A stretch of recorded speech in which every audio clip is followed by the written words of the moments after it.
Bom dia, graça e paz. Graça e paz, bom dia. Olha, 5, 6, 7. Sétimo dia. Oh, glória, até aqui nos ajudou o Senhor Deus Todo-Poderoso. Tchararara. Coisa boa, né?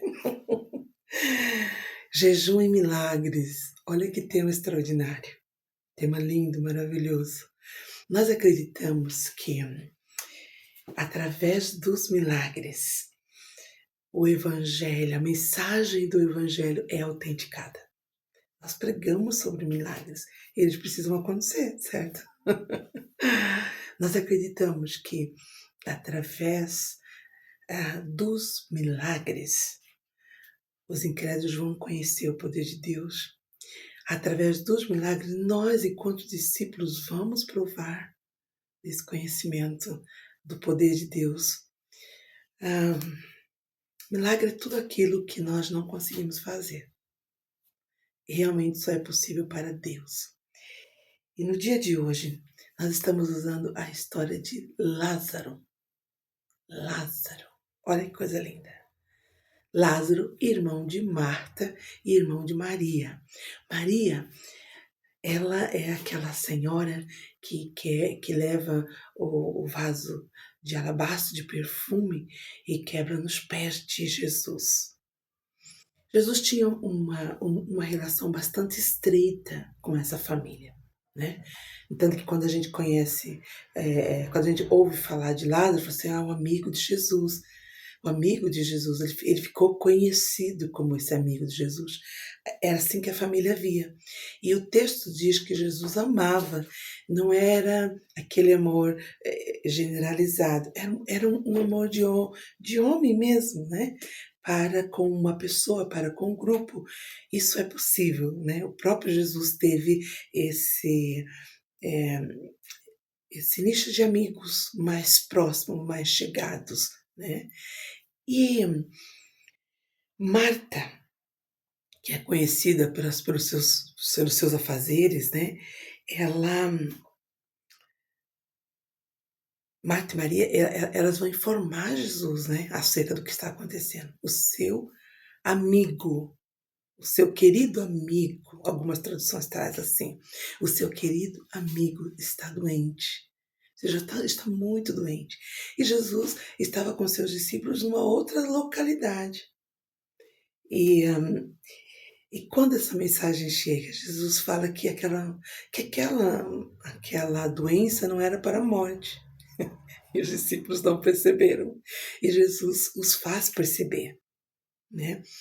E o texto vai dizer que o próprio Jesus os faz perceber, e ele diz que era para que eles crescem, para que eles vissem as obras do Senhor, no sentido desse milagre. O Senhor sabia o que ia fazer, né, com o seu amigo. Bom, Lázaro morre, porque Jesus permanece naquele lugar fazendo o que tinha que fazer ali, né? A morte de Lázaro levou muita gente para a casa dele, como acontece conosco hoje. A diferença é que lá era 1 dia, 2 dias, 3 dias. E havia uma crença entre eles que o corpo, que a alma ficava no corpo até o quarto dia, terceiro para quarto dia. Bom, até aí está tudo bem. E Jesus chega. Quando Jesus chega, Marta vem ter com ele. E quando Marta vem ter com ele, ela diz para o Senhor. Nós estamos lendo aqui em João 11. Está todo o capítulo no nosso material, tá bom? Glória a Deus. E Marta vira para Jesus e diz: E disse Marta a Jesus: Senhor, se estivesses aqui, meu irmão não teria morrido. Aquela família cria no poder de Jesus em curar enfermos, né? O que aquela família não sabia é que eles iam provar algo mais forte, o milagre mais forte. Curar enfermo, repreender demônios, sabe? Tudo isso era milagre, era milagre, era milagre. Mas ali era algo superior a todos os milagres que Jesus já tinha feito. Marta diz isso, mas olha o que Maria diz no versículo 32. Senhor, se estivesse aqui, meu irmão não teria morrido. Ou seja, ambas acreditavam, mesmo acreditavam, que se Jesus estivesse ali, não teria morrido. Por quê? Porque ela estava acostumada a ver milagres. Cura o coxo, cura o cego, né? E vai curando, curando, curando, até a sogra de Pedro Jesus curou, né? Coisa linda. Eu gosto dessas ironias divinas. Acho fantástico.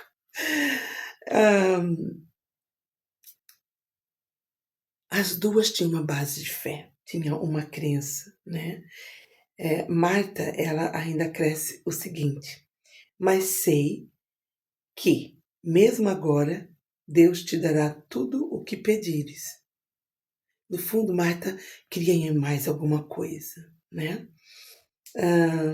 Disse Jesus: o seu irmão vai ressuscitar. E Marta vai responder para Jesus: eu sei que ele vai ressuscitar na ressurreição, no último dia. Olha, a crença dela estava fincada na palavra de Deus, amados. Uma coisa linda, linda. As nossas crenças precisam estar vivas em nós. Nós precisamos ter experiência com o Senhor para os milagres serem maiores, maiores, maiores. Marta tinha uma base bíblica boa, Maria tinha uma base bíblica boa, tinha um relacionamento bom com Jesus, vivia em comunhão, tudo muito bem. Elas ainda estavam prestes a ver as suas crenças um pouco mais além. Eu sei que ele vai ressuscitar no último dia, como toda gente. Ai, Deus. Disse Jesus: eu sou a ressurreição e a vida. Aquele que crê em mim, ainda que morra, viverá. Jesus estava dando os passos, né? Os passos. Mas, amados, no quarto dia, era humanamente impossível aos olhos daquela comunidade, porque a crença deles já estava assim fincada em que a alma dele já foi embora, não há nada mais o que fazer. Muito bem. Ai, coisa linda, coisa linda. Eu gosto disso. Bom, Marta deixa Jesus e vai encontrar com a sua irmã Maria. E quando chega, fala assim: Marta, Jesus está aí, ele está chamando por você. Maria. E Maria sai ao encontro de Jesus. Diferente de Marta, ela prostra-se aos pés de Jesus. Como se ela estivesse repetindo de novo aquele processo de quebrar, né, o alabastro, o vidro de perfume e despejar todos no pé de Jesus, uma coisa bonita. Mas ela vai dizer a mesma coisa que a irmã, porque era o que ela queria. Se o Senhor estivesse aqui, meu irmão não teria morrido. Agora aqui vai acontecer um outro ponto. Vocês percebem que Jesus trata de doutrina com ambas. Com ambas. Doutrina da ressurreição com ambas. Aqui Jesus vai um pouco mais além. Ele vai mostrar o seu lado humano. Né? A Bíblia fala que Jesus, quando viu aquela cena de Maria prostrada diante do Senhor a chorar, né? E como se não bastasse, os judeus que estavam com Maria também estavam a chorar, porque quando Maria sai correndo para encontrar Jesus, aquele grupo que estava lá velando o corpo, que já não estava mais ali, porque já tinha sido colocado na gruta, eles saem também atrás dela, pensando que ela iria ver o seu irmão no sepulcro, né? E para surpresa deles, ela vai encontrar com Jesus. E quando ela se prostra ali, prostra mesmo, chorando, chorando, chorando. Olha que coisa fantástica. Oh, Deus. eles também choram. E a Bíblia diz: Jesus chorou. Jesus chorou. O sentimento de Jesus, ele se comove, ele se comove, ele se comove. Oh, amados, vale a pena nós clamarmos pelas crenças fincadas na palavra de Deus com Deus. Vale a pena prostrar-se diante do Senhor. Vale a pena chorar diante do Senhor. Oh, Pai, que coisa mais linda. Ai, Deus meu. Olha só, surge aqui entre o povo, entre os judeus que estavam ali, que estavam chorando. Então os judeus disseram: vejam como ele o amava. Testemunho, testemunho. Nós, nós muitas vezes vamos a um velório e vamos só por ir, né? Nós precisamos, aliás, tem gente que nem vai. Nós precisamos ir. É um testemunho para quem fica, não para quem vai. Para quem fica. É o momento de nós sentirmos a dor do outro, chorarmos com o outro. É. Jesus chorou. E aí, esses judeus que estavam lá para falar, veja como ele o amava. Mas outros que estavam lá, né, sempre tem esse grupinho em qualquer sítio, diziam, alguns dos que estavam lá, né? Ele que abriu os olhos do cego, não poderia ter impedido que este homem morresse? Ele poderia, porque ele poderia ter curado. Ou seja, eu não sabemos se aqueles outros criam como Maria e Marta. Mas uma coisa nós sabemos. Eles sabiam que Jesus curava. Esse milagre Jesus efetuava. Jesus vai até o sepulcro. Fala, tirem a pedra. Oh, Deus. Marta disse, Senhor, ele já cheira mal, pois faz 4 dias. Tipo, não há mais nada que fazer. Não tem mais solução. O Senhor chegou atrasado. Que Marta foi a que falou, se estivesse aqui, tivesse morrido. Maria falou, se estivesse aqui, ele não teria morrido. Tipo, o Senhor chegou atrasado. Se o Senhor tivesse vindo quando eu falei, tinha dado tempo de curar e estava tudo certo. Mas agora, Senhor, já está cheirando mal. Não há mais nada que fazer. E Jesus reforça, tirem a pedra. E tiraram a pedra. Você vai ver nesse texto tantas nuances de Jesus. O Jesus humano, o Jesus cheio de poder, o Jesus que se comove com o outro. Ai, coisa linda. E ele diz, Lázaro, vem para fora. Meu Deus do céu. E Lázaro foi para fora. Milagres, milagres, milagres. Amados, nós vamos provar milagres da parte do Senhor à medida que a nossa comunhão foi crescendo com o Senhor. Nossa comunhão vai crescendo, vamos provando mais milagres. Ele vai trabalhar no texto, se crê, verás a glória de Deus. Se crê, verás a glória de Deus. Deus quer fazer milagres na sua casa. Clame ao Senhor.